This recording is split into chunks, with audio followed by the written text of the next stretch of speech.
Hello, beautiful people. I have a very special guest with us today by the name of Johannes Atlas. And at the time of recording, he's in sunny California while I am freezing my parts off up here in Connecticut. Um, yeah, I know. I'll be politically correct. Welcome to the show, Johannes. I still messed it up. How are you It's today? all good. I'm good, Bobby. Thank you for inviting me on here. It's always a pleasure. Well, I'm glad to have you, and I'm glad to share you, like we talked about before I press record with both audiences. So we're going to cover a lot of ground and just get to know you a little better today. I think that you're going to offer a lot of value to everyone with your story. So I'm going to follow your lead, and I am going to, whatever you say, follow up and just dig deeper or inquire as we go along. So you want to tell us a little about yourself? Yeah. I was like, so to start it off, I was like you said, my name is Johannes Atlas. I was born with Poland syndrome. So you can see the difference in my hand here. For those who might be listening just on audio, my right hand can literally fit in the palm of my left hand. And then I also don't have any chest muscle on the right side of my body. It's like a whole package deal, pretty much. So it's characterized by underdeveloped chest and arm muscles on one side of the body. So it's my right side. So growing up, actually, I wasn't very conscious of my hand until about high school. But also growing up is that I played a number of sports. I did baseball, basketball, football. I played tennis and Muay Thai, and I'm grateful that for that my parents allowed me to play all these sports because it allowed me to show myself that hey, I can do anything just like anybody else can. It gave me a mind to figure things out. And where another thing I'm grateful for is that my parents, they never babied me. They never like, oh, it's okay. They pushed me out into the world and they treated me normal. They didn't treat me any different. They were just like, figure it out. And I did. And so, like I said, it wasn't until about high school I became very conscious of my hand. And because, in high school, everybody wants to, fit in and be cool. And because I wanted to fit in and be cool, ideally, this thing wasn't cool to me. So I hid my hand in my pocket, rigorously on a consistent basis. If I wasn't doing something where I needed two hands, my hand was always in my pocket because, I was just afraid of what somebody might say from being teased and being made fun of. I just hid it all the time. And so it wasn't until after high school that I wanted to, get out of my comfort zone. I got tired of, having to hide this thing. And so I got involved with business and this finance firm where it was more like a leadership and self-development course. And so it was between that and speaking at church was where I had initially gotten the desire to want to help people. And so get involved with this finance firm, I ended up getting involved. Like I said, I wanted to get out of my comfort zone, I got involved with the Riverside Chamber of Commerce. And so I was literally nervous to get involved with the commerce because business 101, you look somebody in the eye and you give them a firm handshake. And I did not want to be reminded of all the reactions and the faces that I would get from shaking people's hand, especially during sports. And so, but like I said, business 101, you give them a firm handshake. And some of those guys, they give a firm handshake. And I was like, it's a firm handshake. And then I'm like, relax, dude, you see it's little, chill. but but no, all in all, though, I'm grateful for it because like I said, it pushed me out of my comfort zone and like forced me to grow. And so, along the course of that, I kind of lost my way a little bit and get involved in some things I shouldn't have. I started smoking and drinking and like going to the strip club a lot. And I mean, it literally got to the point where these things became a problem. And so I was, I'm praying. I'm like, Lord, like help me with this because I'm struggling and I want to stop. Like I'm wanting to stop these things, but these things are like causing a hindrance in my life. And then also wanting to grow out of my own comfort zone. I had ended up getting involved, or I'm sorry, I was like, I wanted to stop, feeling like I felt like uncomfortable. I felt insecure. And I'm like, Lord, open my eyes up to me beyond the limitations of my understanding. Like, why am I feeling this way? What's going on? Because I feel like some type of, like something's like holding me back, but I don't quite know what it is. And so it was probably about a week and a half to 2 weeks later after I prayed that God had opened my eyes up to what was in me back in high school, those moments when I did get teased and made fun of, I had made them mean that I'm not enough. And so that feeling had carried with me all these years. It was this little subconscious feeling where it was beyond my awareness. I didn't see that I was feeling this way, but when I kind of boil it down to it, because it was like when I would hang around certain people or I'd be doing certain things, I would like shrink myself, or I would behave in such a way to get people to like me because I wanted to be accepted. And so open my guys, like I said, got to open my eyes to that. And so since then, it's just been a continuous work of overcoming, of getting over that feeling where at one point I thought it's like kind of like degrees of awareness, levels to awareness of overcoming the thing. And it's been a great journey since. Wow. Congratulations. You said a lot of cool things in there. Yeah, I know it's a little bit of a mouthful there. So something I can relate to with my entrepreneur hat on and as a gambler and just as a human being, you said that feeling of, in that story dialogue of I'm not enough. And you got presented with the awareness. And through the stages of my recovery, I've noticed that I figured that out too, right? Like, so I get the awareness. So how did you, just knowing it doesn't fix it, right? Like that self-doubt still lives there. It wants to sneak up at those times that, we're ready to take a big step forward. So can you share with us, like, how were you able to turn the awareness into action? How were you able to move forward and show up for yourself and for the world? Mm-hmm. I have like steps to overcoming this, but the biggest thing in this is the desire to. I think it's desire is kind of underrated, but it's the biggest part in this is we have to have the desire. Like my desire to overcome this feeling of not being enough has to be greater than my desire to feel like I'm not enough. It's got to be more. Like it's almost like was to the point where I was like frustrated. Like I had to get to the point of being frustrated with feeling this way, even like with smoking and like when I stopped smoking weed and then I picked up drinking because it was just something to fill the void, but it had to get to the point where I was frustrated with myself I need to stop doing this. And so in a similar way, I like I said, I just got frustrated with feeling this way. And so in me becoming aware, and then it's in desire and then awareness, desire to overcome, and then also having the desire to be aware. And so in working on our awareness, it's paying attention to those feelings. Like when I'm talking to certain people, I notice that I feel this particular way and I behave in such a way to get them to like. And so as that's happening, I have to pay attention to that, be consciously aware of the feeling as I'm doing certain things, especially if I know, hey, this typically happens when I do this, pay attention to that. And so then as I'm paying attention, I had to catch myself and be like, hey, no, don't do that. Johannes, don't act like that. Be yourself, relax. And so then once I was finally able to catch the feeling of being myself amongst people, I had to remember, it's like just remembering the feelings, paying attention to our feelings. It's a very big thing, paying attention to our feelings, attention to our thoughts, and paying attention to our actions. Because if we don't, a lot of these things will go beyond our awareness. Wow. So being present and aware, that's so huge and such a learned, you have to practice to get better, right? Like it's a muscle. It's practice. Exactly that. It's not just, because it's funny because when I became aware of it, I thought I was just, oh, great, everything's good. I'm fixed now. No, not at all. And so, yeah, it's exactly that. It just takes practice and continuously consciously being aware and just keep practicing it. Eventually get better.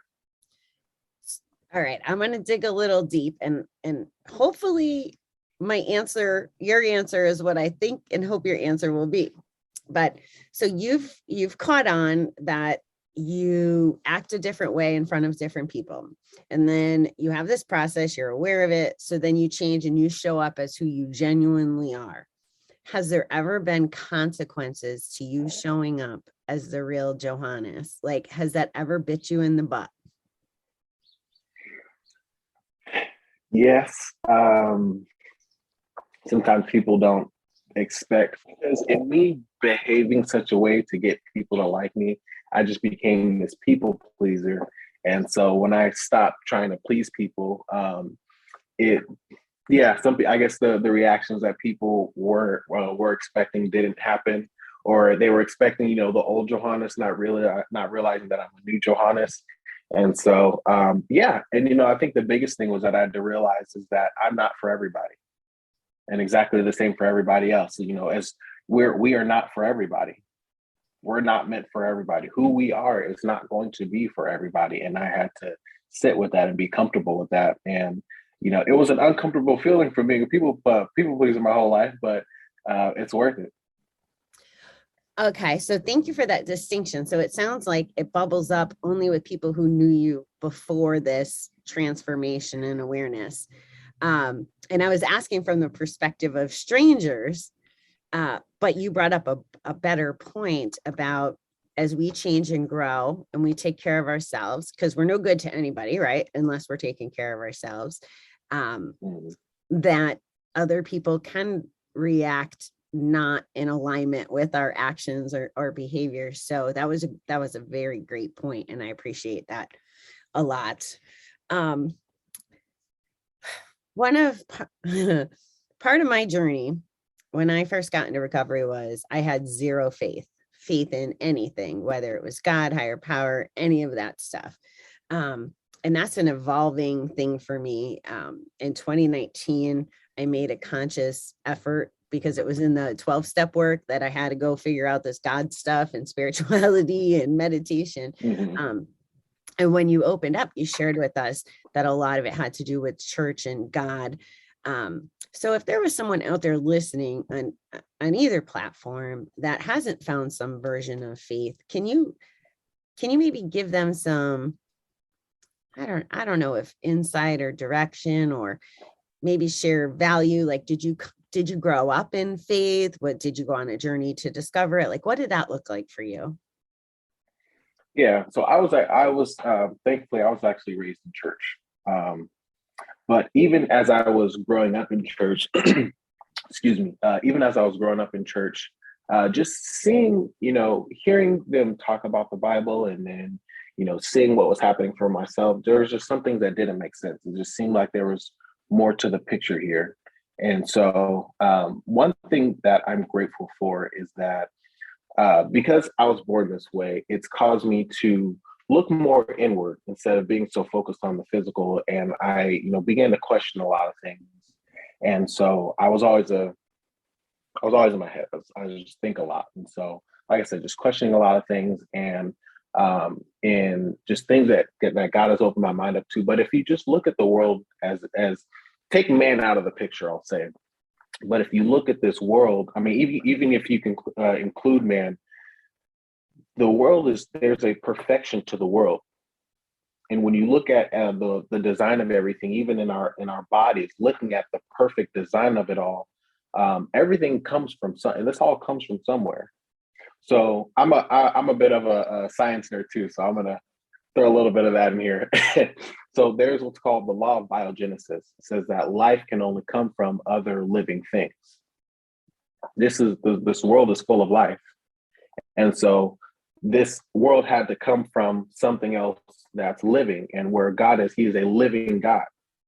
And so when you look at the design of it all, and another thing is that we can never make something can never create something that's greater than itself. So as man, we can never create something that's greater than ourselves. And so and when you look at the greatness of this world and us as people, something greater had to create us. And so all that it all comes from God. But all that to say is that, we all come from somewhere, but in that, God loves all of you, whether we believe in him or not, whether we're aware of him or not. He loves all of us, and he wants to help all of us. And in him comes so many benefits as we grow into our relationship with him. If we're willing to know that there is a living God, that he is active, and that he is alive, and that he's with you in this very moment, in your room with you, wherever you may be, whoever's watching, he's with you right now. And he's standing there with open arms to help you, to accept you, to love you, to help you lift your burdens, to soften your heart, to help you overcome some of the pains of that you may have gone through. He's with you in all that you do. But it's just that he loves you. And I hope everybody hears that. But to really hear that is that he loves you and that he wants you. But he's standing there with open arms, and it's up to you to accept that love. Thank you. Thank you for sharing that. So what is your vision? Like, you're a speaker, you're, sharing your journey. It sounds like you have a specific goal in mind. Do you mind sharing that with us? Or maybe I'm wrong about that. So when being in church, I remember like the specific day, but being in church and seeing, so toward the end of service, we do an altar call, and toward the end of service, I remember this day where seeing all these people, come to the altar and crying, just dealing with life, but all these like macho men up at the altar dealing with life and crying, and I'm sitting there, I'm like, as a kid, it didn't make sense at the time. Now, I understand a bit more, but as a kid, I'm just looking and I'm like, Lord, what is going on? Like, just what is happening? Just seeing all these people dealing with life, it just touched me in a way, and something just wasn't making sense here. Like I said, it just felt like there was more to the picture, and so in getting involved, like I said, between speaking at church and working with this finance firm, where it was more like a leadership and self-development course, it kind of led me to want to help people in a sense of where now helping people to, deal with some of their traumas and helping people overcome some of the things of their past, emotional baggage and traumas and anxieties and depressions and things of that sort, to pretty much help us with this equilibrium of our life, get us to a place of peace in our mind and in our life, and to help people see, where things originate. And so in that, it's, things originate in the spirit, and that's, in a deeper side within us. And so if we're looking to change the circumstance of our life, we have to change what's going on within us. And so some of these things that are within our heart, some of the issues of life that are within our heart, we have to be willing to look within to see what happened, to see what we suppressed, to deal with those emotions, to deal what's there, so that way we can change the circumstance of our life. You just did this thing with your hand in this pocket, and on 3, 2, 1, I talk about a bucket, and this was a lot of how I formulated 2020 back when I was podcasting every single day, was that I talk about this bucket, and all that baggage and trauma and all that stuff was at the bottom of the bucket, and you got to like scrape those last 3 inches, right? And I always picture it like right where you just held, and you have to get through that so you can fill your bucket with the positivity. And you need those last 3 inches for those days that it takes just a little more to be grateful, to see the light, to do the things. So that's what you just reminded me. And you say grateful all the time, which also makes me smile, because I just I have a I'm grateful shirt, and on the back it says one day at a time. I bought it at a recovery thing, and I get a lot of compliments, and it opens a lot of dialogue. So I just created a online store to sell I'm grateful shirts so people can have them. So every time I say that, I'm like, yeah, people are grateful. So you're making me happy that way. So, and again, we've never met before, so if I sound a little woo-woo to you, it's okay. I just want to see if there's commonalities, because no, you're good. Well, I don't know if I'm gonna be good where I'm going, so that's why I'm laying the foundation. So recently, a lot of my studying, my journey has got me digging deep into, like you said, all this past stuff that we don't even know on the surface that it exists, right? So on a self-discovery journey, it's pretty easy for it to show up, depending on how much research you do and what podcasts you listen to, what books you read, all of those things. Do you know any, I don't know, strategies, ways to get people to be aware of this? Like, you had God to be able to tell you and kind of point it out. What did that look like? Or I also am starting to believe that everybody has history, and that it all defines who we are today if we're not taking control of it. So I guess maybe speak to all of that however you see fit. Yeah. So we are a product of our environment. Who we are today has become a product of our environment. And so as we are growing within our self-development, our awareness journey, healing and overcoming, whatever that may look like for the individual, as we are growing in that, one thing is that we have to, or if we're wanting to begin in that, one thing is that we have to be willing to see. We have to be willing to see and to know that we have to know that there are things there. It's like be willing to see ourselves, because I think the scariest thing for people is to look in the mirror, to see, hey, I've got all these issues, I've got all this baggage and trauma and all these things going on in my life. We don't want to see it. And as people, as though we physically look in the mirror, we're not really looking. We're paying attention to everything else, but we're not really looking into the eyes of our soul. Like your eyes are the windows to your soul. And so if we really take the time to look into our eyes, we'll see, there are these things going on with me, but we avoid that a lot. So it starts with the willingness to see, being open, knowing that something is there, and in being willing to see. And this is the thing for me. When I prayed that, I'm like, Lord, open my eyes up to me beyond the limitations of my understanding. I was genuinely ready for that. I was genuinely open for the answer. Knowing that something is there, I was genuinely open.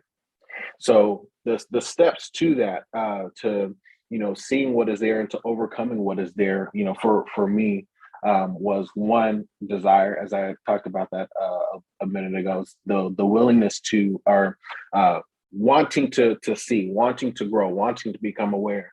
And I have this quote: "It's the level of our desire will determine the rate at which we acquire." So how bad we want it, how bad we want it will determine how soon that we get it. So desire, and then awareness, the willingness to grow in our awareness, and the willingness to be aware. And so in our awareness, it's just paying attention, taking notice, noticing what's there. As I'm doing certain things, how am I feeling? As I'm at a certain place, if I'm talking to certain people, noticing how I'm feeling. So for me, before I began all this, I felt like as if there was some type of way that I felt a type of way when I was by myself.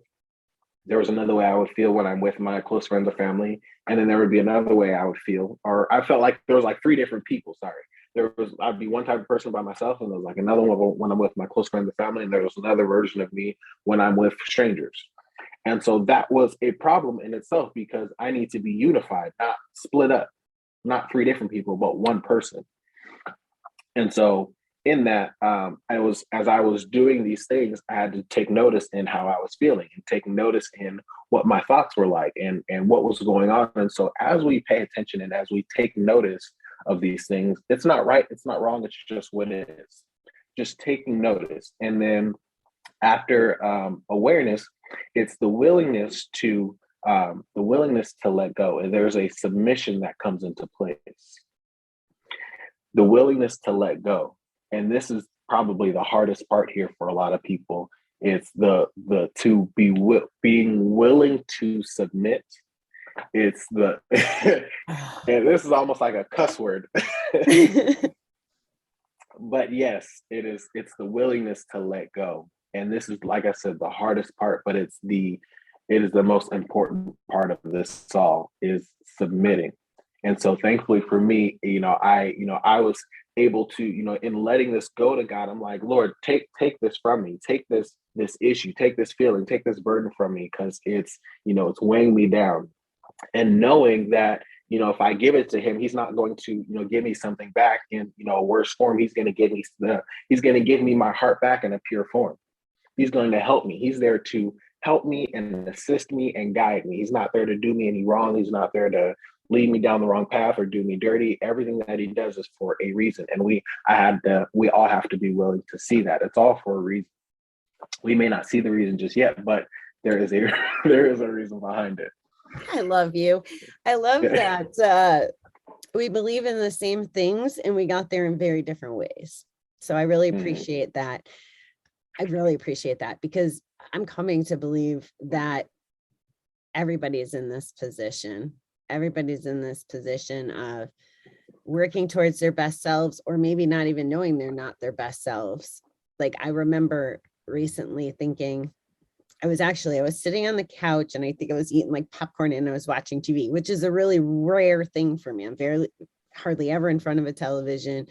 And it was like, oh, life's easy like this. Instead of being an entrepreneur, instead of being an addict, instead of showing up in front of the world, just like you're doing, talking about our problems, being vulnerable. And I'm like, this is what it used to be like. Like I used to have a job and a husband and these things. And I didn't notice that anything was broken back then. Of course, I was drinking, I was gambling, like I was doing those things, but I never held up that mirror you talked about. I didn't know that anything is broken. So I love that you're speaking to people in all different places, the people who don't know, like me on the couch 15 years ago, or the people who are on the journey and they just don't know what they're looking for yet, or those who are maybe a little bit more evolved that either need the refresh of faith and purpose. And that's that letting go piece. Oh my goodness. You're right. It's like a swear word.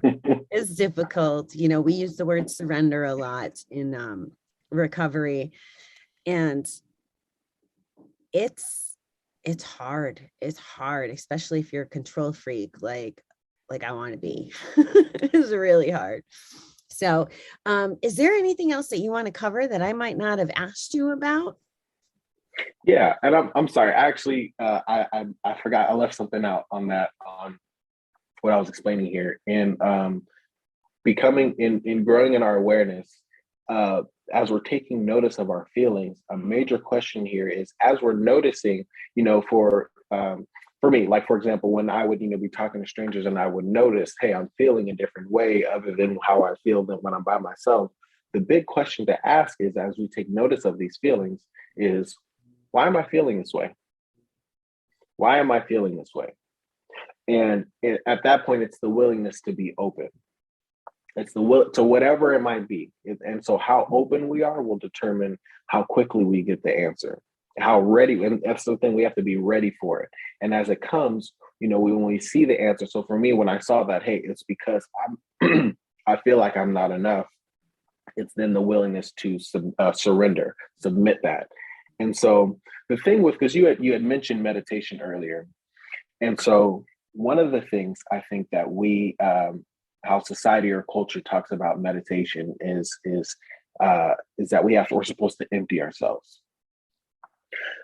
The issue in that is that there are no voids in the material world and in the spiritual world, because when you look at man, the species of man, everybody, every person, every human being, we are a spirit with a soul that lives in this physical body. So how you see me as Johannes is not, this is just the body that I live in. And so who we are is we are a spirit with a soul. So all of my characteristics and personalities and traits, all that is contained within my soul. So, but life comes from the spirit. And so with there being I'm going to give you a little example here, with there being no voids in this material world. So when I say that, I mean, when you look at this water bottle, there's some water in it. There's a little bit over a quarter water in here. The rest of this, it's not empty. There's air in here. It's literally impossible to have nothing in this material world. There's always going to be something to take its place. There's always going to be something to fill the void. So though I don't see anything, I don't see water up here, there's still something there. And so in that sense, there are no voids in this material world. And it's the same thing in the spirit world. There are no voids in the spirit. And so we are either going to be filled with the Holy Spirit or we're going to be filled with an evil spirit. It's a one or the other. It's an either or thing. And so it's a black or white. There's no gray area in the spirit. And so with that, if we are emptying ourselves, how the world talks about how society says, in meditation, we're supposed to empty ourselves. If you are emptying yourself, then we are making room for something to fill us. And so depending upon what kind of person we are, depending upon, what kind of how we think and how we feel about life, if we feel, negative and we have negative thoughts a lot of the time, if we're, if and this is another thing, we have to pay attention to how we feel about life. If we feel, just all these, we have all of these negative emotions toward the world and about life, and we are sitting here emptying ourselves, we are making room for more negativity to come in. And so I say that to say that meditation is not about emptying ourselves, but it's about filling ourselves with the right things, filling ourselves with the word of God, filling ourselves with positivity, filling ourselves with the things that are going to benefit us and the things that's going to help us to where it is that we're trying to get to. So I just want to make that little distinction here. But so desire, awareness, and another thing I'm sorry, I forgot to include is intentions. Intentions is very important. Intention is very important. What is it that we are intending to do? Am I intending to be whole? Am I intending to heal? Or am I intending just to, just to only go so far? Are my intentions, I'm just doing this just because, my wife wants me to do this, just because my cousin wants me to do this, just because my best friend said it was a good idea? What are paying attention to our intentions, because that also determines, how far we'll get with something, is our intentions. And so as we are growing and as we are healing and overcoming these addictions, are we intending to stop for the rest of our lives? Or is it just a little period of time so that I can recover and then go back into it? What is the intention? And then after all that, just believing. Whatever it is that we're looking for, believing. And so in all this, all of these takes conscious decisions. It's like it's stopping the routine, because we as people, we are creatures of habits. And so it's stopping the routine of everything, because a lot of the things that we do are unconscious. Just like as we're driving, we're just unconsciously driving. It doesn't take any real effort at this point to drive, for those who drive on a regular basis. And so it's stopping all of this and realizing, hey, I'm a creature of habit and I'm just living my life on autopilot. Let me stop and make a conscious decision that, hey, I don't want to be like this anymore. I'm aware that I'm living like this and I don't want to do this anymore. This is how I want to live. This is the way that I want to go. And it takes conscious decisions, and it's a conscious effort, waking up and looking to see what is going on in my life and all that's happening. And so as we become aware of all of this and as we're making these decisions, it's little decisions at a time. And over time, over a period of time, we'll notice that our life is starting to change. We'll notice things are starting to go a different way. And the biggest thing I would say is to be patient with yourself, everybody. Be patient with yourself, be patient with yourself, and be patient with yourself. And be a little bit more patient with yourself. And just a little bit more. Be patient with yourself. And take it easy. Stop being so hard on yourselves. Take it easy. Relax. You're going to mess up. It's going to happen, but get back on the horse and try it again. And be patient just a little bit more. That's awesome. So if people want to connect with you, Johannes, how do they find you? Yeah, so on social media would be the best way right now. I'm still working on my website, actually. So on Instagram, it's JO_speaks. Joe Speaks, and then on Facebook, it's Speaking to the You in You. That's my name of my organization. Okay, awesome. Yeah, we'll get those in the show notes. I may ask you to email those to me just so you know, so I don't mess them up. Oh, of course. So again, I don't want to forget anything. I love that you circled back when there was a important point to make. So is there anything else? I love listening to you speak. You're giving us a really good download here. So is there anything else that you might want to mention? I would definitely say, God he's opened my eyes up a lot and done a great work in me. I'm a product of grace. As far as to the the gambling community, or I've also had in my family, it's like the spirit of addiction. Like a lot of my family members deal with addiction, where on one side of my family, like all of my aunts and uncles have, they've gone to jail and they've all been alcoholics at one point. And so I had to realize that as I, was getting older in my, young 20s, I had, I picked up smoking, and then when I was like on a regular basis, and then when I stopped smoking, I started drinking to pretty much fill the void. And then somewhere in between there, I was going to the strip club, and it literally, it was a problem. It was literally a problem. And so I'm for those of us who know, it's like, even though, when you want it, you'll figure out a way to do it and to get there. It got to, I was at the point, what helped me stop was it was really at the point where, going back to what I was saying earlier, the desire to stop had to become greater than what I was doing, the desire to want to keep going. And so this is the other thing, is that because in doing these things, it's a pleasing of the flesh. We're pleasing our body. It's something that our body wants. We did it one time, and our body liked the feeling, and that feeling imprints on our soul. And so we are then trying to continuously satisfy this feeling. But the thing is that with this feeling, it's a feeling, it's an insatiable feeling. It's an appetite that we're trying to quench, or it's a thirst that we're trying to quench that will never go away. This is an unquenchable thirst, because, though we'll go and gamble, or I'll go and smoke or drink, or, I'll go to the strip club, and, I got my fix for a short period of time. It won't be much time before I'm wanting to go back again. The feeling is always going to be there. It's always going to be there. It is like I said, it's an appetite, or it's a thirst that we will never be able to quench. And so how we starve the appetite, or how we quench this thirst, is we just have to starve it.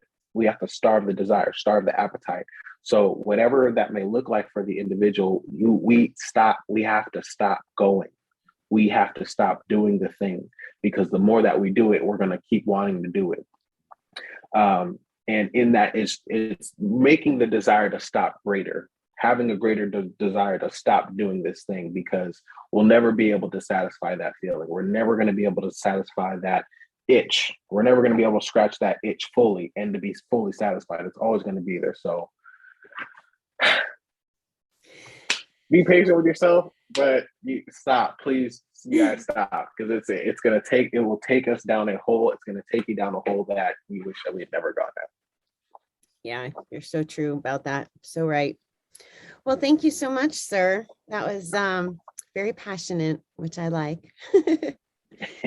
So, well, I want to thank just personal experience. So, well, I want to thank you for your time today. This has been very, very informative, and I love it from a different perspective, right? Instead of, we're aligned, but we say it so different.